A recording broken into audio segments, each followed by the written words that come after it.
Agora, a favor ou contra? Ou não é bem assim? Jornal Jangadeiro. Debate. Eu pergunto, quais são os limites da liberdade de expressão? É liberado defender ditaduras e regimes que mataram milhões de pessoas? Tem ditadura onde é permitido falar bem e outra não? No centro do debate de hoje, a polêmica envolvendo o apresentador Monark e a suposta apologia ao nazismo que está sob investigação, e a gente vai refrescar a memória aí do ouvinte ou relembrar o caso, para quem não sabia. Durante a exibição de um podcast, uma entrevista lá, o Monark chegou a dizer que deveria existir um partido nazista reconhecido por lei. Após a repercussão negativa, o apresentador pediu desculpas, disse que estava bêbado. No mesmo dia, ele foi desligado do podcast. Teve o caso também na CNN que um comentarista, que se diz comentarista político, o Aprilis, lembra o nome dele? Carla Moura. Ele terminou o comentário dele sobre esse assunto e fez uma saudação nazista. A emissora dispensou, mandou ele ir para casa procurar realmente o lugar dele. Entidades judaicas criticaram a fala do apresentador. Além disso, o Ministério Público de São Paulo está investigando o caso. O órgão responsável, inclusive, informou que tanto o Monark quanto os demais responsáveis pelo podcast podem ter que pagar indenização e podem ser presos por apologia ao nazismo, que a gente lembra é crime aqui no Brasil. Vamos debater esse assunto? Você, ouvinte, pode participar. Conosco estão Emanuel Freitas, professor de Teoria Política da UES. Professor Emanuel, bom dia. Bom dia, Nonato. Bom dia, Carla. Bom dia a todos os ouvintes da Jangadeiro. Bom dia. Também o advogado Lucas Escócia. Seja bem-vindo, Lucas. Obrigado, Nonato. Bom dia a todos. Bom dia, professor Emanuel. E você que acompanha o debate pela 101,7, o radinho, pelo YouTube, pelo Facebook do Jornal Jangadeiro. Jornal Jangadeiro lá no YouTube. Você participa pelo WhatsApp 981543814. Manda a sua pergunta aos nossos debatedores e o seu questionamento em relação a esse assunto. Primeira pergunta que eu vou fazer para os dois. Quais são os limites da liberdade de expressão? Começando com o professor Emanuel Freitas. Olha, Nonato, acho que a liberdade de expressão, ela precisa se realizar dentro daquilo que é o pacto civilizatório de uma determinada sociedade. Para a gente saber o que é que se pode ou não dizer, é preciso primeiro saber o que é o pacto que une os cidadãos de uma determinada nacionalidade, de uma determinada organização nacional ou internacional, para que aí se saiba quais são os limites daquilo que é possível ou não possível, no sentido de garantir a manutenção desse pacto civilizatório e daquilo que não pode ser, que na verdade fere aquilo que seja esse pacto civilizatório. No caso preciso do nazismo, a gente tem a sociedade alemã muito bem esclarecida daquilo que foi a experiência histórica do nazismo, e por isso mesmo lá isso é terminantemente proibido. Se sabe, então, o que é minimamente necessário para a convivência pública, para a convivência política, para a convivência civilizatória naquele país, e nesse sentido se sabe muito bem aquilo que se deve proibir ou até onde as liberdades podem ser expressas. Então, eu acho que respondendo essa questão, tentando respondê-la, o limite da liberdade de expressão é aquilo que mantém ou aquilo que fere o pacto civilizatório em curso. Como no Brasil nós temos historicamente uma sociedade autoritária, uma sociedade excludente sobre os mais diversos aspectos, então fica difícil saber, sobretudo nos últimos anos, o que é pacto civilizatório ou não, o que é que mantém a convivência entre os brasileiros ou não, aquilo que fere ou não os avanços civilizatórios e democráticos dentro da sociedade brasileira. Lucas Costa, advogado, até onde vai, então, o que se convencionou chamar de liberdade de expressão? Perfeito, amigo. A liberdade de expressão, ela encontra o limite. Primeiro que tem que ficar claro que nada no direito brasileiro é pleno, é absoluto, né? Tudo existe um limite. E em relação à liberdade de expressão, você tem esse limite quando o cidadão que expressa as suas ideias, sua opinião, por mais absurda que seja, ela ameaça ou ofende outras pessoas. Então, de uma forma inicial, a liberdade de expressão ela é um direito fundamental do homem, né, que garante a manifestação de opiniões, ideias e pensamentos sem que essa pessoa sofra uma retaliação. Mas essa liberdade ela encontra uma barreira a partir do momento em que você ofende alguém, ofende um povo, ofende uma crença.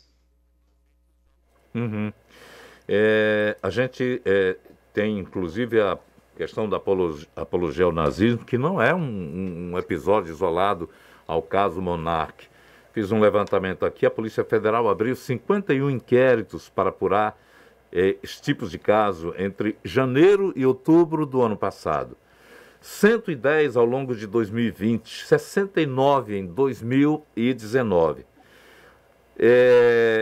É algo assim que estranha para um país onde também existe uma lei que acena com a possibilidade de crime e que existem movimentos, de vez em quando surgem movimentos neonazistas aqui no país.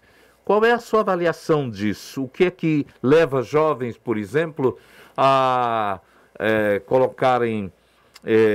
usarem a suástica nazista e irem para um shopping, como foi o caso de um jovem recentemente lá em Caruaru?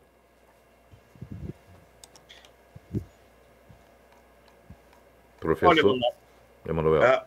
O próprio levantamento que você acabou de citar nos coloca uma temporalidade bastante precisa, que é a temporalidade correspondente ao atual governo que está em Brasília, que se encerra este ano.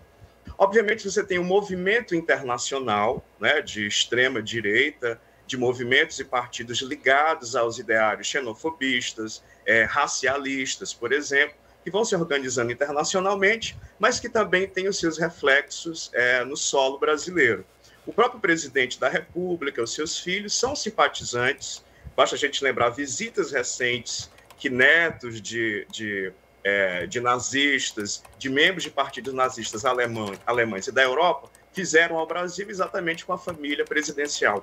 Então você tem, neste exato momento, o governo brasileiro alinhado, ou se a gente quiser, membros do governo brasileiro alinhados com políticos que levam a cabo na contemporaneidade essas ideias e que vão contagiando com a sua presença nas redes sociais essas juventudes. Se a gente lembrar o movimento recente lá dos 300, liderado pela Sara Giromini, tinham vários elementos simbólicos, né, imagéticos, que se referiam, inclusive, lá àquele grupo racista norte-americano. Se a gente lembrar o caso do ex-secretário de Cultura, o Alvin, que fez uma postagem, né, aquela imagem lá que lembrava a própria imagem do Goebbels lá. Se a gente lembrar aquela live do presidente Bolsonaro em que ele e seus convidados tomavam leite, que também fazia referência a imagens do nazismo, então você tem um clima político no Brasil, porque é muito interessante, eu acompanho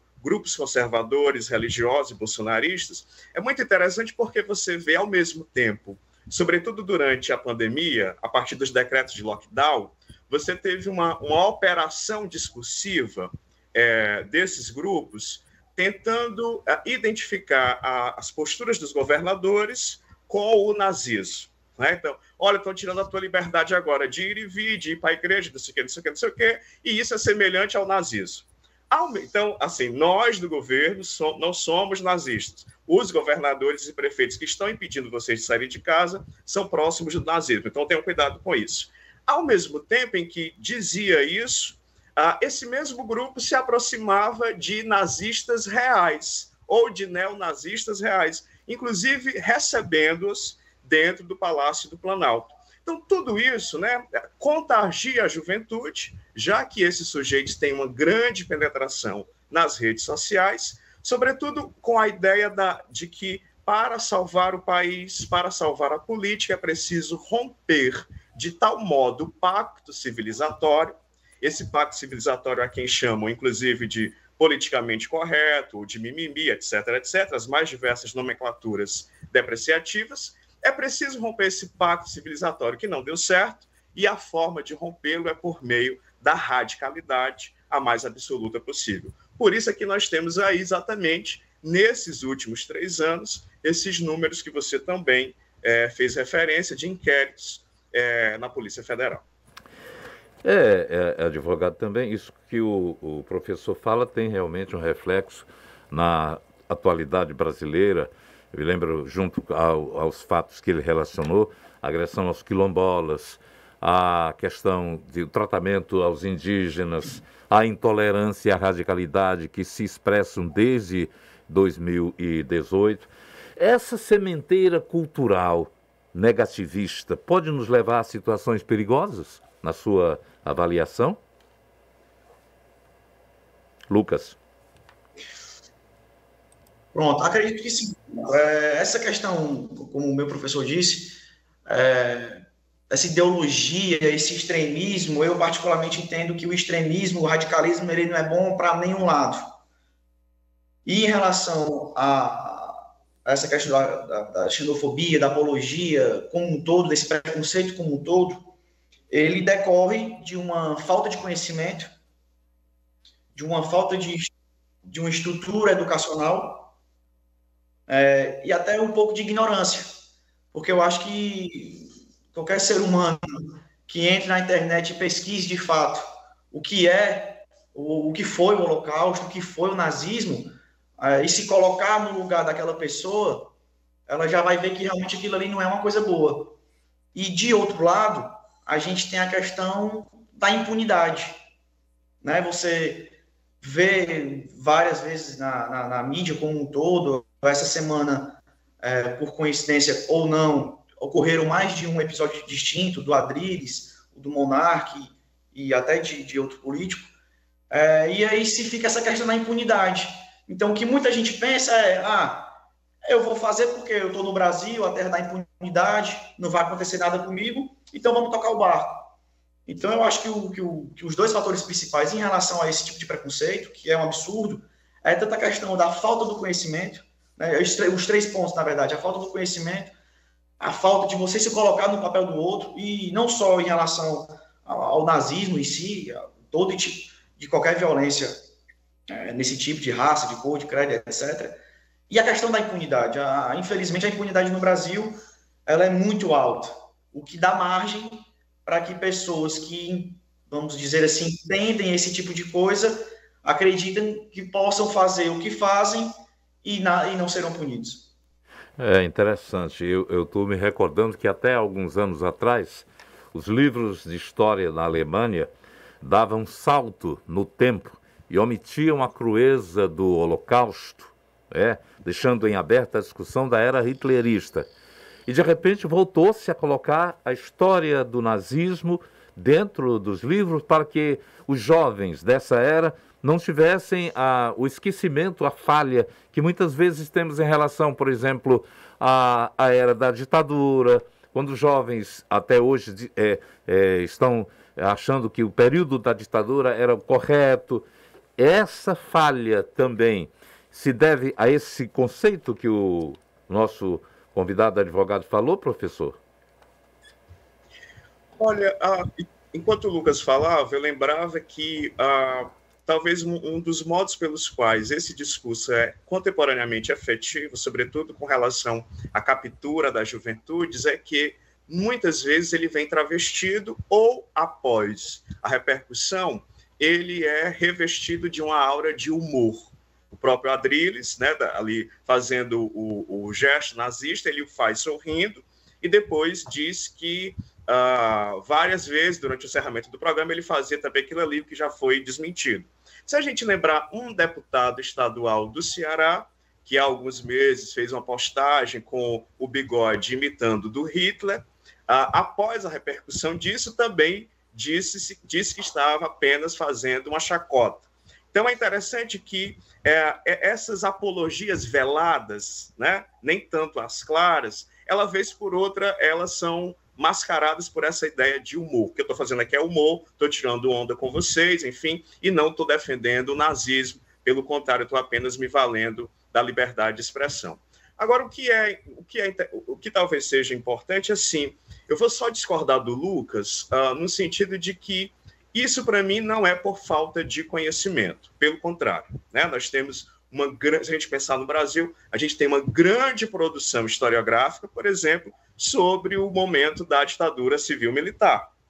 E essa produção, essa ampla produção historiográfica, não significa dizer que se formou uma mentalidade brasileira acerca daquilo que foi a ditadura militar. Pelo contrário, nos últimos anos a gente tem visto, inclusive o falecido Olavo de Carvalho contribuiu muito para isso, movimentos revisionistas em torno daquilo que foram os momentos históricos da ditadura.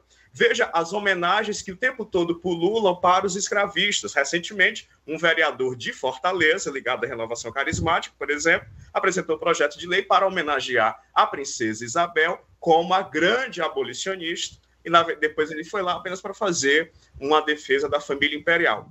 Não falta conhecimento historiográfico, não falta transmissão desse conhecimento na escola. Na verdade, essas ideologias, elas não são produtos da ignorância. Pelo contrário, elas são produtos de um plano político bastante cônscio daquilo que elas carregam. E só para fechar, Nonato, eu lembro, você nos perguntava no início os limites da liberdade de expressão, e eu lembro que em dezembro de 2020, um importante pastor de uma importante igreja de Fortaleza, cujo pai é o fundador, e ele é o herdeiro dessa grande corporação religiosa, ele disse, durante um culto, e isso repercutiu nacionalmente, que as vacinas contra a Covid-19 tinham o vírus do HIV. Até hoje, eu pergunto o que aconteceu, qual foi o limite imposto a esse pastor, que ao dizer isso, contribuiu com toda certeza para a disseminação da Covid-19, ao produzir nos seus fiéis uma repulsa a partir de uma falsa informação daquilo que tinha na vacina contra a Covid. Então, qual é o limite da liberdade de expressão? Nesse caso, penso eu que o limite é a saúde pública, que o limite é a verdade, que o limite é a ética. Interessante que num artigo de opinião hoje na Folha, o Hélio Schwartzman, que é de origem judaica, ele diz que a liberdade de expressão não implica impunidade. Como é que vocês analisam essa citação? Muitas vezes, infelizmente, como eu estava dizendo antes, vamos dizer assim, no bom cearense, não se bota para frente. Um vem, fala, como o professor disse, é tido como humor, fica por aquilo ali mesmo e não se chega a ter uma punição correta. No campo do direito, a gente tem uma expressão que se diz que uma pena, em determinadas situações, ela tem que ter um caráter punitivo pedagógico. Ele tem que punir aquele ato e ele tem que ser usado de uma forma pedagógica para ensinar que aquilo ali está errado. E, como eu estava dizendo antes, o professor discordou um pouco da minha visão, não é só a questão da falta de conhecimento. Mas, como eu estava dizendo, não é só a falta de conhecimento. Existem os outros pontos. Né? A falta de você se colocar no lugar do outro, de achar uma piadinha engraçada, mas aquela coisa, é engraçado porque não está sendo comigo. Mas a partir do momento que essa piada, a pessoa que sofre, ela já não gosta. E essa questão do Holocausto, para a comunidade judaica, para a comunidade mundial, ela foi extremamente séria. Então, nós não podemos permitir que vamos dizer assim, que um confronto que resultou numa morte de mais de 6 milhões de pessoas deixe passar, que a água do rio simplesmente leve.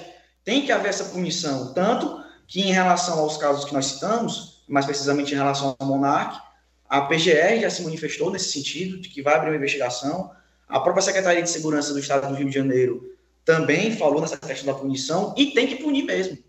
Tem que punir, óbvio, respeitando o devido processo legal, todas as leis, o procedimento feito de uma forma correta, mas tem que se punir para que se mostre que aquilo que foi feito errado. Em relação a ele, em relação ao comentarista Adriles, em relação ao próprio pastor, que o professor citou, existe esse limite. Você simplesmente não pode pegar, no caso do pastor, uma notícia falsa, espalhar do jeito que espalha, criar um caos na sociedade, pelo menos numa parte da sociedade, e pronto, vai ficar por ali mesmo. Há casos em que... Nonato, se você me permite, rapidamente... Fique à vontade.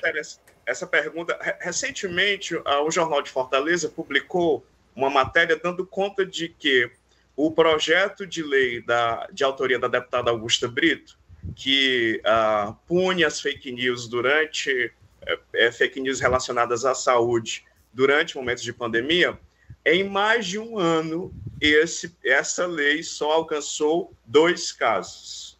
E 2 casos que começaram apenas a ser investigados. Quer dizer, que nem o inquérito se concluiu. Então, veja, a saída pela legislação, né, a saída pela lei, nós temos no Brasil essa cultura de acreditar que todas as coisas podem ser... a saída para todas as coisas está na legislação. Então, cria-se uma legislação para a legislação existindo, não existirá mais aquilo que ela pune. E a gente sabe que não é bem assim. Estou te dando como exemplo exatamente, há uma legislação no Ceará com relação a fake news, e se a gente abrir o Facebook, abrir as redes sociais, o que a gente mais vê, inclusive de agentes públicos, é a propagação de fake news relacionadas exatamente à saúde pública, coisa que já é, qualificada como crime no estado do Ceará, mas que mesmo assim não dá em nada, como diz o popular. Aproveitar o debate também, já que é liberdade de expressão, como é que vocês configuram a proximidade das eleições, a utilização também das redes sociais? Até onde vai o consentimento, estou botando aspas aqui, o consentimento das autoridades do Tribunal de Justiça Eleitoral para o uso das redes sociais, se bem que é bem difícil ter um controle. Vocês acham que elas vão definir também os resultados das eleições, como as fake news também acabaram sendo serviço para isso há 4 anos atrás? Nonato, eu acho que definir não, mas influencia, e muito. Até por conta da rapidez e celeridade que nas redes sociais essas notícias elas se espalham. Eu acho que uma forma de coibir, além da legislação, além de você ter o Poder Judiciário, a polícia, para combater esse tipo de crime, é a própria população ter esse bom senso e o caráter de saber que aquilo que recebeu, verificar se é verdade ou não, para que o poder possa ser compartilhado. Eu acho que um princípio básico, quem tem a maior obrigação de fazer isso é a própria população. Olha, se a gente for ler os jornais de momentos antes da eleição de 2018, a gente vai ver a presidente do TSE, salvo engano, à época era Carmen Lúcia, lá na eleição de 2018, se dizendo implacável com a propagação de fake news durante a eleição. Contudo, o resultado foi exatamente o contrário. Não se viu um TSE implacável com a circulação de fake news. A gente pode lembrar que durante a eleição, a Patrícia Melo Campos, lá da Folha de São Paulo, fez uma matéria que mostrava por A mais B o grande esquema industrial de circulação de fake news que beneficiava o então candidato Jair Bolsonaro. Até hoje, nada aconteceu. Nem durante a campanha, porque a matéria foi divulgada durante a campanha e muito menos até hoje, né? Agora, novamente, o TSE se diz implacável com relação à circulação de fake news durante o pleito eleitoral. O que a gente pode esperar como cidadão isso é conto da carochinha, tudo bem? O TSE já disse isso e não fez aquilo que deveria fazer. Dentre outras coisas, como o Lucas falou, é complicado você gerir, não é? Supervisionar redes sociais quando a circulação é instantânea. Né? Recebe uma coisa e manda pelo WhatsApp para outra pessoa de forma instantânea, sem pensar, porque a fake news, Donato, ela tem um caráter próprio, né? Assim, a fake news não diz respeito àquilo que é um fato, mas àquilo que pode ser um fato.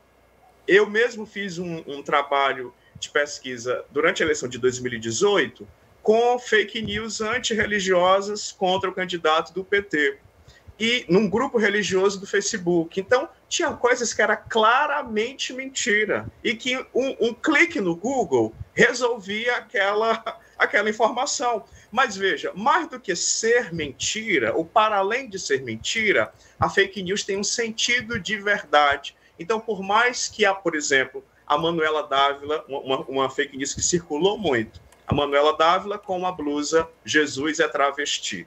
Essa foto era uma montagem, facilmente você via a foto verdadeira. Mas por mais que essa foto seja mentira, seja montagem, para o público religioso ela serve como indiciário de verdade. Se ela é comunista, se ela é do PCdoB, por exemplo, é óbvio para o sujeito religioso que ela usaria uma blusa dessa. Então, o fato não existe, o factual não existe, mas no plano simbólico, aquela fake news opera a legitimação de uma suposta verdade. Né? Então, eu acho que não há muito o que esperar. O que o TSE, o debate hoje, você deve estar acompanhando, de uma possível censura prévia ao Telegram. Porque durante a pandemia, eu acho que um dos legados da pandemia, e eu não sou muito daqueles que acham que a pandemia é pedagógica, que a pandemia nos ensina isso ou aquilo. Para mim, pandemia não ensina nada porque ela não é pedagoga, né? Nem é professora. Mas, enfim, um dos legados da pandemia é que as redes sociais, sobretudo Facebook e Instagram, tiveram que operar uma maior vigilância em torno daquilo que se dizia por meio delas. Né? O Telegram não tem isso. O Telegram, se a gente quiser, não existe uma legislação no Brasil em torno dessa rede social, então ela circula livremente. Não por acaso, o grupo que está no poder no plano nacional e os seus apoiadores nos estados migram em massa para o Telegram, porque ali é o terreno, se a gente pode dizer, o terreno sem lei, onde tudo pode ser dito sem nenhum risco de de ter uma tarjazinha informando que aquilo é fake news, que aquilo foi verificado, etc, etc. Por isso é que você tem um movimento para que o Telegram seja, então, censurado, ou que seja, enfim, tenha seu funcionamento seja monitorado, né? Eleições, né? Tem uma pergunta aqui da nossa ouvinte internauta, Gabriela Holanda. Precisamos recordar que em nossas escolas públicas, nossas escolas são deficitárias e as privadas não estão longe disso. Não tem como falar de uma população bem educada, com conhecimento, tendo isso em mente, tendo essa visão da questão da liberdade de expressão. E a Gabriela diz, então qual é a solução se não podemos contar com a lei? O que o senhor pensa como medida alternativa? Lucas Escócia, pergunta da Gabriela. Eu acho que uma busca de conhecimento de uma forma geral. Como bem o professor falou, hoje a internet está na palma da mão.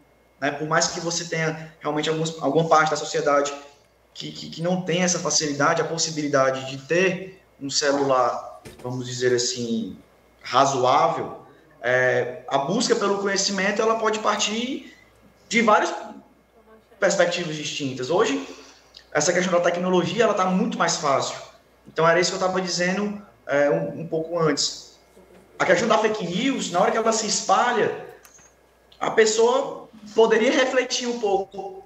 Será que isso é verdade? Vou fazer uma pesquisa aqui e nem todo resultado que ela for encontrar pode ser verdadeiro. Por isso que você tem que fazer uma pesquisa ampla. Eu, particularmente, tenho um posicionamento político, tenho um posicionamento religioso e procuro entender o outro lado. Eu posso até não concordar, mas eu procuro entender o outro lado. Então, se infelizmente nós temos um ensino que é precário, eu acho que partindo da própria pessoa, na medida do possível, buscar esse conhecimento, seja na biblioteca pública, seja conhecimento no jornal, dos meios de comunicação, ou na própria internet, sim, eu acho que é uma boa saída.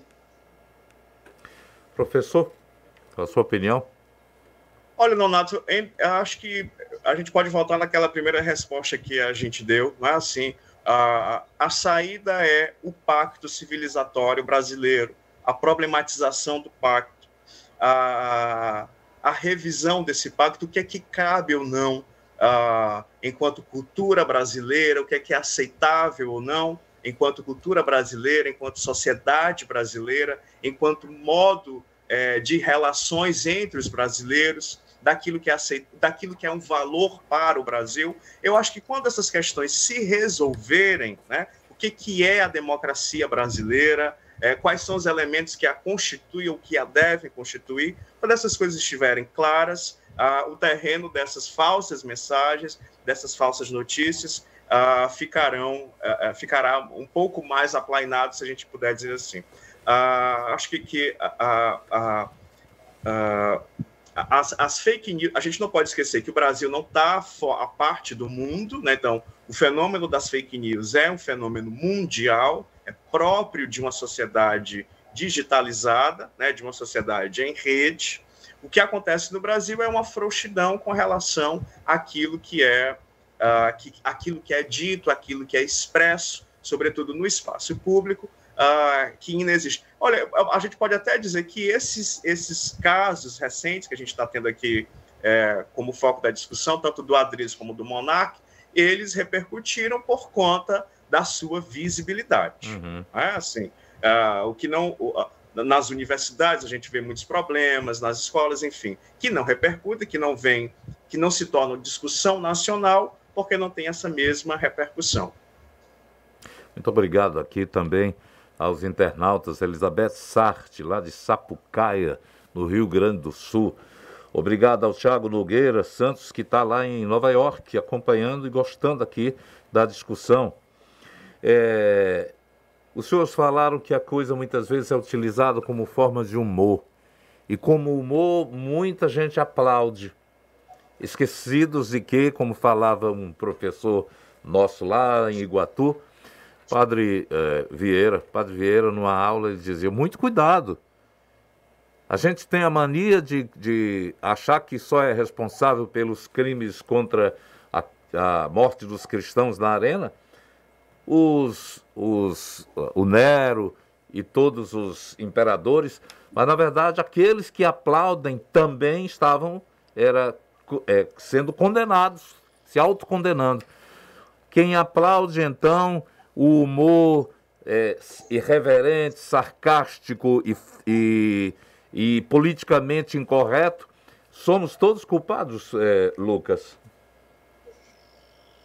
Eu acredito que sim, Nonato, porque é exatamente isso que você estava dizendo. A questão de quem aplaude também está errado. A questão de quem fica omisso também está errado. Porque você dá margem para que isso continue propagando.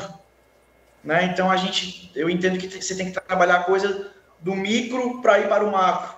Então, quando você vê um preconceito no bar, no restaurante, na sua rua, em casa, você tem que coibir. Porque, senão, de uma certa forma, você está concordando com aquilo. Você está achando graça daquela piada, porque não é você que está sofrendo. A partir do momento que você sofre, você não gosta. Mas com o outro é muito engraçado. Então, eu entendo que quem, de fato, concorda com esse tipo de humor, aplaude, compartilha, incentiva, também está errado, porque tem um posicionamento igual de quem está falando. Ok. Que é sua opinião, professor? Eu acho que o que ilustra bem esse seu argumento, Nato, se a gente pensar aí no assassinato recente daquele congolês lá no Rio, Moise, em que as novas imagens divulgadas mostram uma série de pessoas que não só participam do crime, mas que o assistem. Né? Então, de certa forma, estão assistindo à agressão sem nada fazer. Guardando, obviamente, as devidas proporções, é exatamente isso que acontece, sobretudo porque essas agressões que se fazem por meio de redes sociais ou de fake news, etc., também podem se concentrar e se realizar numa agressão física real, né? Para além das agressões virtuais. Então, é exatamente isso. Quem ri, quem compartilha, mas isso diz muito, acho que é importante frisar isso diz muito do nosso chão cultural brasileiro, né? Volto a dizer, esse é o nosso pacto civilizatório, aquilo onde foi gerada, produzida e reproduzida a sociedade brasileira é por meio de uma série de exclusões, uma série de elementos que dizem que alguns sujeitos importam, outros sujeitos não importam. Enquanto nós tivermos esse pacto civilizatório que foi formado no Brasil, nós teremos essas questões sempre aparecendo vez por outra ou cotidianamente. Eu espero que o humor, a irreverência cearense não fiquem apenas na citação do lado do humorista Zebrinha, que colocou nas redes sociais hoje. Monark furou o pneu e ainda quebrou a corrente. Muitas vezes alguém pode até sorrir dessa citação, mas na verdade há um ângulo muito mais profundo de receio, de medo, de temor, é de que isso se propague como uma coisa simples, onde não se leve a fundo a importância do respeito por exemplo, ao povo judeu e também ao mundo, diante de tanta agressão do que foi o Holocausto. Eu estou grato a vocês pela participação aqui, nos dando luzes em torno de um assunto que precisa ser debatido no final de semana, aí, quando você se juntar aí no barzinho, conversando com os amigos, reflita sobre a necessidade de cada vez mais termos uma visão consciente do papel da realidade e não levarmos tão no lado só do humor, não é isso, Emanuel Freitas e Lucas Escócia? Obrigado a vocês pela participação. Eu que agradeço. Bom dia a todos, obrigado pela participação. Grande abraço, muito obrigado. Você que chegou agora aqui ou a live ou ao rádio, essa live fica no YouTube exatamente para dar a oportunidade de você ouvir a opinião dos nossos debatedores. O debate das sextas aqui tem trabalhos técnicos de Carlos Manuel, a mediação nossa, Nonato Albuquerque, a produção é do Yuri Costa, a coordenação da Jangadeiro Band News é Dina Sampaio, a direção de jornalismo de Isabela Martã.